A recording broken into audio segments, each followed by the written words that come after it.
Caríssimos irmãos e irmãs, celebramos hoje o 19º domingo do tempo comum e, nesse sentido, damos continuidade à leitura do Evangelho segundo Mateus. E hoje as leituras no seu conjunto nos convidam a meditar sobre o mistério insondável de Deus, a sua manifestação nas diversas circunstâncias da nossa vida, da vida da humanidade e, em particular, da vida da Igreja, que, assim, se apresenta como aquele que quer estar próximo de nós e, assim, nos oferecendo os seus auxílios. No entanto, as formas de revelação de Deus, ao longo da história humana, vai respeitando os limites da compreensão humana de Deus em cada momento, em cada fase do seu desenvolvimento. Mas quem é Deus? E essa pergunta, ela é uma das perguntas que atravessa todo o arco da nossa existência humana. Todos nós somos pessoas a quem Deus inquieta. Existe algo em nosso coração de ser humano que nos projeta para o transcendente, que nos leva a interrogar-nos sobre Deus e também a descobrir o seu rosto. No entanto, Deus não é evidente se confiarmos apenas nos nossos sentidos. Se fizermos depender deles a nossa fé em Deus, logicamente concluiremos que Deus não existe. Não conseguimos vê-lo com os nossos olhos, sentir o seu cheiro ou tocá-lo com as nossas mãos. Mas ainda, nenhum instrumento científico, nenhum microscópio eletrônico, nenhum radar espacial detectou qualquer sinal sensível de Deus. Talvez, por isso, o soviético Yuri Gagarin, o primeiro homem do espaço, mal pôs os pés na Terra, apressou-se a afirmar que não tinha encontrado na estratosfera qualquer marca de Deus. O texto que nos é proposto à nossa reflexão hoje convida todos aqueles que estão interessados em Deus a descobri-lo não no barulho e nas especulações meramente humanas, mas sobretudo no silêncio, na simplicidade e na intimidade. Assim sendo, é preciso calar todo o ruído excessivo, moderar toda e qualquer atividade desenfreada que porventura nós realizemos e, logicamente, encontrar tempo e disponibilidade para consultar o coração, para interrogar a palavra de Deus, para perceber a sua presença e também as suas indicações e os sinais, quase sempre discretos, que ele deixa na nossa história e na vida do mundo. Como nos recorda São Paulo em uma outra carta sua, quando ele diz: caminhamos pela fé e não pela visão. Isto lá na segunda carta aos Coríntios, no capítulo 5, versículo 7. Ou ainda quando ele diz que nós conhecemos a Deus nesta vida como num espelho, de maneira confusa, imperfeita. Agora na primeira carta aos Coríntios, no capítulo 13.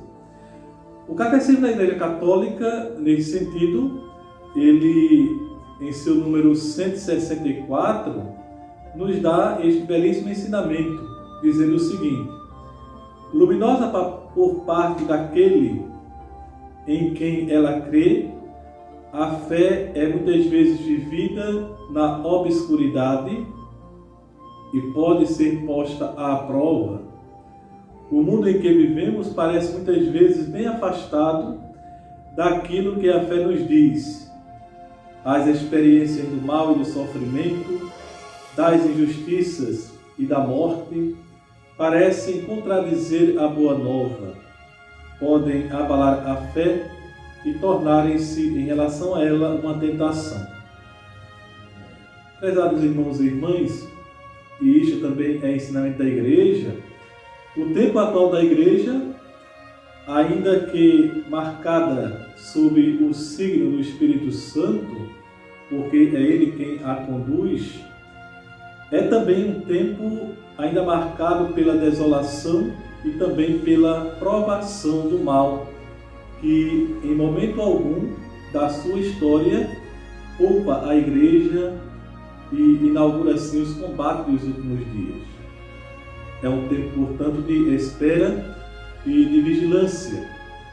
E por isso mesmo não devemos temer, pois nosso Senhor Jesus Cristo não abandona a sua barca, que é a Igreja. E também não nos abandona, também a nós individualmente, mas Ele espera de nós confiança que faltou a Pedro quando foi ao encontro de Jesus sobre as águas. São Paulo, na segunda leitura, que nós meditamos também neste dia de hoje, deixa claro para nós a tristeza que ele sentia em relação aos seus irmãos judeus quando percebia neles essa obstinação de fechamento em acolher a novidade de nosso Senhor Jesus Cristo. E Paulo vai dizer que sente-se triste quando ele diz o seguinte, na leitura de hoje: tem no coração uma grande tristeza e uma dor contínua, a ponto de desejar ser eu mesmo segregado por Cristo em favor de meus irmãos, de minha raça. Paulo aqui lamenta esse fechamento dos judeus a nosso Senhor Jesus Cristo, né?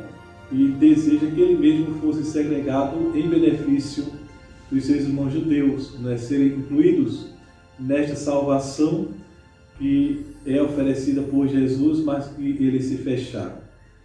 Mas aquilo que Paulo diz para os judeus, né, em relação aos seus irmãos judeus, é também um convite para nós refletirmos a respeito das oportunidades que Deus nos concede. Israel, apesar de todas as manifestações de bondade e também do amor de Deus que conheceu ao longo da sua história, acabou por se instalar numa autossuficiência que não lhe permitiu acompanhar o ritmo de Deus, nem descobrir os novos desafios que o projeto de salvação de Deus faz em cada fase aos homens do mundo inteiro. O exemplo de Israel, portanto, faz-nos pensar no nosso compromisso com Deus. Em primeiro lugar, mostra-nos a importância de não nos instalarmos num esquema de vivência medíocre da fé e sugere que o sim a Deus do dia do nosso batismo precisa ser renovado a cada dia da nossa vida. Em segundo lugar, sugere que o cristão não pode instalar-se nas suas certezas e autossuficiências, mas tem de estar atento aos desafios sempre renovados de Deus. E, no terceiro momento, sugere que ter o nome escrito no livro de registros de batismo de nossa paróquia não é uma certificação ou um certificado de garantia de salvação. A salvação, ela passa sempre pela adesão renovada aos dons de Deus, e esses dons que são nos apresentados a cada dia, a cada momento. E para nos mantermos em atitude de firmeza em nossa fé, convém então praticarmos aquilo que o próprio Jesus fez, também no Evangelho de hoje: rezar sempre e com mais intensidade, ainda mais nos momentos de prova. É nesse diálogo que os discípulos colherão o discernimento para perceber os caminhos de Deus e também força para seguir nosso Senhor Jesus Cristo. Coragem para enfrentar a hostilidade do mundo, como fez também o profeta Elias na primeira leitura também deste domingo. Então, que a Virgem Maria, Nossa Senhora Auxiliadora dos cristãos, continue a auxiliar-nos com as suas graças hoje e sempre. Abençoe-vos Deus Todo-Poderoso, Pai e Filho e Espírito Santo. Amém.